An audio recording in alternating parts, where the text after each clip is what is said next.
Welcome to economics in easy way. आज का अपना टॉपिक है अपॉर्चुनिटी कॉस्ट। देखते हैं अपॉर्चुनिटी कॉस्ट क्या होती है। Opportunity cost refers to value of a factor in its next best alternative. मतलब ये क्या होता है, it's a value of next best alternative. जैसे हमारे पास दो ऑल्टरनेट्स या तीन ऑप्शंस हैं, उसमें से सेकंड बेस्ट कौन सा है। जो सेकंड बेस्ट होता है वो अपॉर्चुनिटी कॉस्ट होता है। इसका एग्जांपल के थ्रू समझते हैं। जैसे हमारे पास आपने पढ़ लिया, कहीं आपको जॉब मिल गई, ठीक। आपको एक जगह ऑप्शन वन में मिल रही है ₹10,000, ऑप्शन टू में आपको मिल रहा है ₹20,000 और ऑप्शन थ्री में मिल रहा है कितना, 25,000। तो कौन सा ऑप्शन आप चूज करेंगे? 25,000 वाला, यही। तो 25,000 वाला चूज करेंगे तो अपॉर्चुनिटी कॉस्ट 25,000 नहीं होगी, जो हम सैक्रिफाइस करते हैं या जो हमारा सेकंड बेस्ट ऑल्टरनेटिव होता है। तो second best alternative, second best कौन सा है? 20,000। तो ये अपना हो जाएगा अपॉर्चुनिटी कॉस्ट, ठीक है। तो 20,000 यहाँ पे अपॉर्चुनिटी कॉस्ट है। इसके दूसरे एग्जाम्पल के थ्रू समझते हैं। यहाँ पे अपना एग्जाम्पल है अवेलेबल रिसोर्सेज। पहले देखते हैं कि हमारे पास रिसोर्स क्या है। 1 हेक्टेयर ऑफ लैंड, हमारे पास 1 हेक्टेयर लैंड है। पॉसिबल यूज ऑफ लैंड, इस लैंड का यूज हम कैसे करते हैं? Production of wheat, production of rice, production of maize and production of sugarcane. मतलब ये यूज 1, यूज 2, यूज 3, यूज 4, मतलब इसका यूज हम इन सारी चीजों में कर सकते हैं। ये हमारे पास क्या ऑल्टरनेट है। मार्केट वैल्यू ऑफ प्रोडक्शन, यानी कि अब इन सारे प्रोडक्शंस की मार्केट वैल्यू क्या होगी। एक की मार्केट वैल्यू 10,000 होगी, एक की 8,000, एक की 7,000, एक की 12,000। तो कौन सा यहाँ पे हमारे लिए अच्छा ऑल्टरनेट होगा? 12,000 वाला।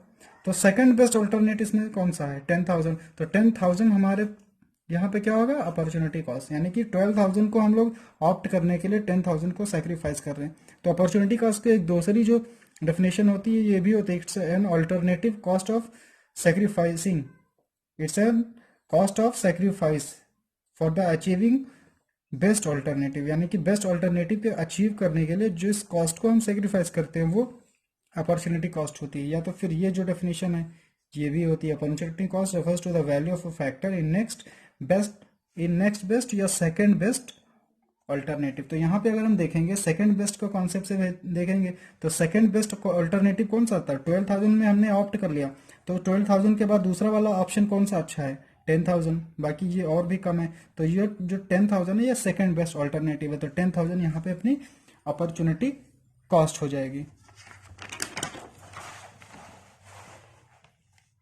अब आइए देखते हैं मार्जिनल अपॉर्चुनिटी कॉस्ट। मार्जिनल का मतलब होता है कि additional, the rate at which output in use 1 is lost for every additional unit of output in use 2। जैसे हमारे पास रिसोर्सेज हैं, यही सारी रिसोर्सेज हैं, 100 रुपए हैं और दो चीजों का हम प्रोडक्शन कर रहे थे, वीट का और क्लॉथ का। तो अगर हम रिसोर्सेज अपनी वीट से घटा करके क्लॉथ की तरफ ले जाएंगे तो क्लॉथ का जो है प्रोडक्शन वो बढ़ेगा। तो यहाँ पे मार्जिनल का मतलब होता है एडिशनल, मार्जिनल का मतलब होता है एडिशनल, कि हमारा एडिशनल कॉस्ट कितनी इन्वॉल्व हो रही है। जैसे कोई 15 रुपीज या 15 का प्रोडक्शन पहले था, या 15 रुपये कॉस्ट पहले लग रही थी, फिर 20 लगने लगी, तो मार्जिनल कॉस्ट कितनी हो जाएगी? 20 माइनस 15, मतलब कितनी एडिशनल कॉस्ट लगी? 5। तो मार्जिनल का मतलब होता है एडिशनल, कि मार्जिनल कॉस्ट है तो मार्जिनल एडिशनल कॉस्ट। तो यहाँ पे मार्जिनल अपॉर्चुनिटी कॉस्ट है। तो मार्जिनल अपॉर्चुनिटी कॉस्ट का अपना एक सिंपल सा फॉर्मूला है, loss of output in use 1 upon gain of output in use 2। मतलब जैसे हमारे पास दो ऑप्शंस हैं, तो अगर हम एक की तरफ रिसोर्सेज को बढ़ाएंगे तो एक की तरफ घटेगा। यहाँ पे रिसोर्सेज अपनी कांस्टेंट होती हैं, तो एक की तरफ बढ़ाएंगे तो एक में गेन होगा और दूसरे में लॉस होगा। जैसे यहाँ पे वीट और क्लॉथ है, यहाँ पे एग्जांपल के थ्रू समझते हैं। वीट का प्रोडक्शन 100 था तो वीट का प्रोडक्शन हमने 90 किया, तो क्लॉथ का प्रोडक्शन 25 हो गया। तो यहाँ पे अगर हम मार्जिनल अपॉर्चुनिटी कॉस्ट को कैलकुलेट करने जाएंगे तो अब पहले 0 था, 25 हो गया यहाँ पे। तो 0 से तो क्लॉथ को क्या कर रहे हैं हम? क्लॉथ में हम गेन कर रहे हैं, तो गेन अपॉन में होता है 25, और 100 से 90 हो गया, तो 100 से 90 10 का लॉस हो रहा है, तो लॉस अपॉन गेन, तो ये कितना हो जाएगा? 0.4। ये अपना 0.4 आया। सेकेंड वाले में 25 से 50 हो रहा है, और यहाँ पे 90 70, 90 पे से 70 आ रहा, तो ये लॉस है, तो लॉस 20 का होगा, तो 20 अपॉन 25, तो ये 0.8। ऐसे ये अपना चलता जाएगा, ये 40 माइनस 70, ठीक है। तो ये अपनी क्या है? Marginal opportunity cost. मतलब अगर हम रिसोर्सेज को एक जगह से या एक यूज से दूसरे यूज में अगर हम शिफ्ट करते हैं अपने रिसोर्सेज को, तो हमको कितना एडिशनल कॉस्ट लगता है। मार्जिनल का मतलब एडिशनल। इसका फॉर्मूला क्या है, loss of output on use 1 upon gain of output in use 2, या सिंपल अगर हम रखें इसको, लॉस अपॉन गेन। नेक्स्ट देखते हैं कैलकुलेट मार्जिनल अपॉर्चुनिटी कॉस्ट। अगर अपॉर्चुनिटी कॉस्ट को कैलकुलेट करना है, यहाँ पे राइस है और यहाँ पे मेज है, 0, 10, 20, 40, यहाँ पे क्या हो रहा है, 0 प्रोडक्शन था फिर 10 हो गया, तो यहाँ पे इंक्रीज हो रहा है, यानी कि यहाँ पे हम गेन कर रहे हैं। यहाँ पे 100 से 90, 70 हो रहा है, तो यहाँ पे क्या कर रहे हैं हम लोग, सैक्रिफाइस कर रहे हैं। तो फॉर्मूला क्या बताया कि लॉस या सैक्रिफाइस, तो लॉस अपॉन गेन।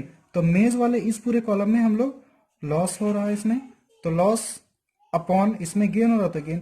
तो 100 पहले में तो मार्जिन अपॉर्चुनिटी कॉस्ट कुछ नहीं होगी, मार्जिनल का मतलब एडिशनल, जब हम नेक्स्ट स्टेप में जाएंगे तभी होता है। और 90 से 100 पे जब जाते हैं तो हमारा क्या होता है, 10 लॉस हुआ था, 10 अपॉन 0 से 10 पे आता है तो 10 का गेन होता है, तो 10 अपॉन 10 इज इक्वल टू 1। तो यहाँ पे अपनी मार्जिनल अपॉर्चुनिटी कॉस्ट कितनी हो जाएगी, 1। ऐसे ही 90 से 70 पे जाते हैं 20 का गेन, और 10 से 20 पे जाते हैं तो 10 का सेक्रीफाइस। ऐसे ही 20 से 40 पे जाते हैं तो 20 का गेन अपॉन 70 से 30 पे जाते हैं तो 40 का सेक्रीफाइस।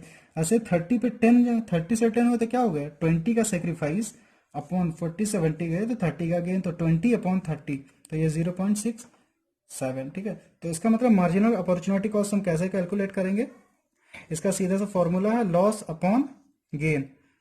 और ये मार्जिनल कैसे निकालेंगे, जो भी जिस पे स्टेप पे होंगे, फर्स्ट स्टेप पे तो कुछ नहीं आएगा क्योंकि एडिशनल, मार्जिनल का मतलब ही होता है एडिशनल। तो जब हम 100 से 90 पे जाएंगे तो एडिशनल कितना हमारा प्रोडक्शन हुआ, यहाँ पे एडिशनल प्रोडक्शन कुछ नहीं हो रहा, बट यहाँ पे एडिशनल प्रोडक्शन हो रहा है 0 से 10, तो 10 का गेन हुआ। तो हमने फॉर्मूला बताया लॉस अपॉन गेन, तो लॉस अपॉन गेन के फॉर्मूले से ये हम लोग मार्जिनल अपॉर्चुनिटी कॉस्ट को कैलकुलेट कर सकते हैं। मार्जिनल अपॉर्चुनिटी कॉस्ट का फॉर्मूला क्या, लॉस अपॉन गेन। तो इस तरीके से मार्जिनल अपॉर्चुनिटी कॉस्ट को हम लोग कैलकुलेट कर सकते हैं।